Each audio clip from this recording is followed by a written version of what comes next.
Hello माझ्या मित्रांनो, share प्लॅटफॉर्मवरती वेलकम आहे. मागच्या वेळेस आपण एक फॉर्म्युला रिमेंबरिंग टेक्निक बघितला होता डिझाईन ऑफ स्टील स्ट्रक्चरचा. त्याचाच आता कंटिन्यू पार्ट 2 मध्ये आपण बघणार आहे अजून एक नवीन टेक्निक त्याच्या related for the time saving purpose साठी. See my dear students, design of strength of fillet weld PDW आपण PWD म्हणून लक्षात ठेवलंय.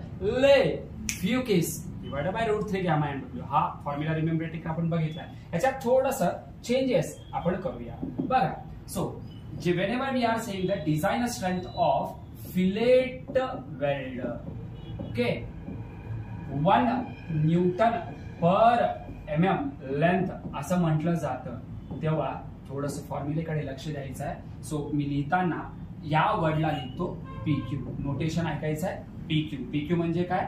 DS म्हणजे design strength of the fillet weld 1 Newton per mm आलं की तर PQ लायचं. तर वर नाही आहे बघा 1 Newton per mm. So that is the PQ is equal to 1 Newton per mm. So my dear students, you have to just put the values here. LE is nothing but the 1, K is nothing but the coefficient.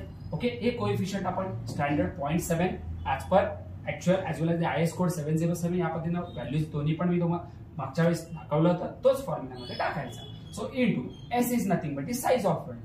हे size of weld FU divided by √3 gamma NW. Calculator घ्यायचं. Calculator मध्ये 1 × 0.7 is the 0.7. 0.7 divide by √3 जर तुम्ही केला तर formula मध्ये येतं 0.404. मी थोडंसं F ला स्टार्टिंगला लिहितो आणि याला फुस करतो, मग डिवाइडेड बाय तुम्ही लिहू शकता इथं gamma MW. So this is the PQ formula should be converted now itself, that is the फुस फॉर्म्युला.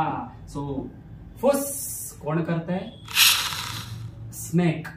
ओके, साप हे फुस करतंय. त्यामुळे नागपंचमीच्या हार्दिक शुभेच्छा. फुस फॉर्म्युला यूज करा.